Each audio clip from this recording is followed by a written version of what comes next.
The Lancet regional health South East Asia જર્નલની antibiotics અંગે એક સ્ટડી હાલમાં જ બહાર આવી છે, જેમાં કહેવામાં આવ્યું છે કે ભારતના લોકો સમજ્યા વિચાર્યા વગર દવાઓ લે છે અને તેનાથી થતા નુકસાન પર ધ્યાન નથી આપતા. તમે આ વાતનો અંદાજો એ વાત પરથી લગાવી શકો છો કે વર્ષ 2019માં ભારતીયોએ 500 કરોડ રૂપિયાની એન્ટીબાયોટિક દવાઓનું સેવન કર્યું. મેદાંતા હોસ્પિટલના કાર્ડિયોલોજિસ્ટ ડોક્ટર મનીષ બંસલ એન્ટીબાયોટિક્સની આડઅસરોને લગતા આવા જ કેટલાક સવાલોના જવાબ આપી રહ્યા છે. एंटीबायोटिक्स केवी रीते काम करे छे?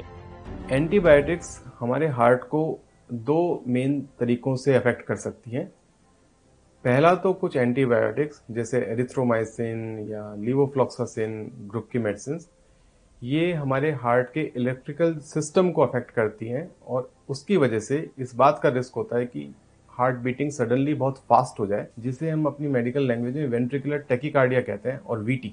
जब ये रिदम डेवलप हो जाती है तो हार्ट बीटिंग इतनी फास्ट हो जाती है कि हार्ट को ब्लड पंप करने का टाइम ही नहीं मिलता और उसकी वजह से पूरे बॉडी का सर्कुलेशन स्टॉप हो जाता है. अगर ये सिचुएशन 2-3 मिनट के लिए भी कंटिन्यू हो जाए तो उसमें ब्रेन डैमेज हो जाता है और डेथ होने का रिस्क होता है, जिसे हम कहते हैं सडन डेथ. और दूसरा, कई एंटीबायोटिक्स हार्ट की दूसरी मेडिसिन के साथ इंटरफेयर करती हैं.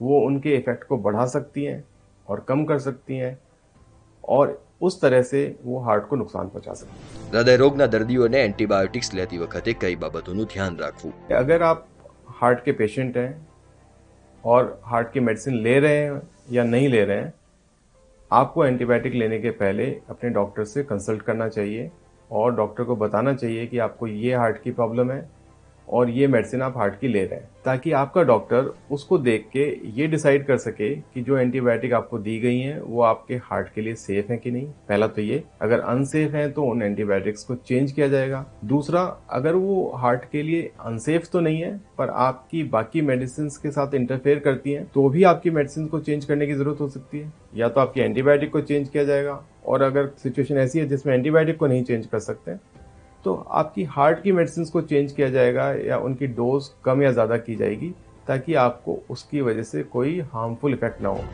हार्ट पेशेंट ने केवा प्रकारનું જોખમ હોઈ શકે?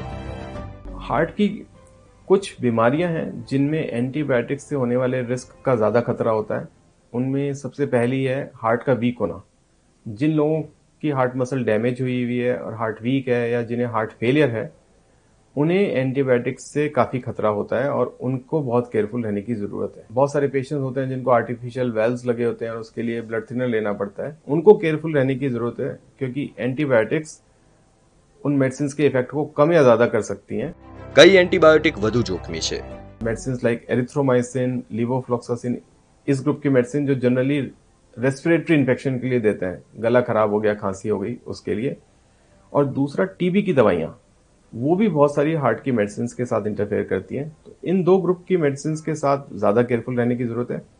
पर बेसिक रूल, मैं जो मैसेज सबको कन्वे करना चाहूंगा वो ये कि आप कोई भी एंटीबायोटिक ले रहे हो, आप अपने डॉक्टर को बताएं और डॉक्टर को डिसाइड करने दीजिए कि आपके लिए क्या सेफ है या क्या सेफ नहीं है. આ સિવાય પ્રેગ્નન્ટ મહિલાઓએ પણ ડોક્ટરની સલાહ વગર એન્ટીબાયોટિક્સ ન લેવી જોઈએ, કારણ કે તે બાળકના વિકાસને અસર કરે છે. ઉપરાંત સામાન્ય ફ્લૂ અથવા તાવના કિસ્સામાં એન્ટીબાયોટિક્સ લેવાથી શરીરમાં હાજર ખતરનાક બેક્ટેરિયાના પ્રતિકારને પ્રોત્સાહન મળે છે. એટલા માટે દવા લેતા પહેલા ડોક્ટરની સલાહ લેવી જરૂરી છે. આવા જ વધુ વિડીયોઝ માટે જોડાયેલા રહો દિવ્ય ભાસ્કર એપ સાથે. શેર એન્ડ ડાઉનલોડ કરો દિવ્ય ભાસ્કર એપ.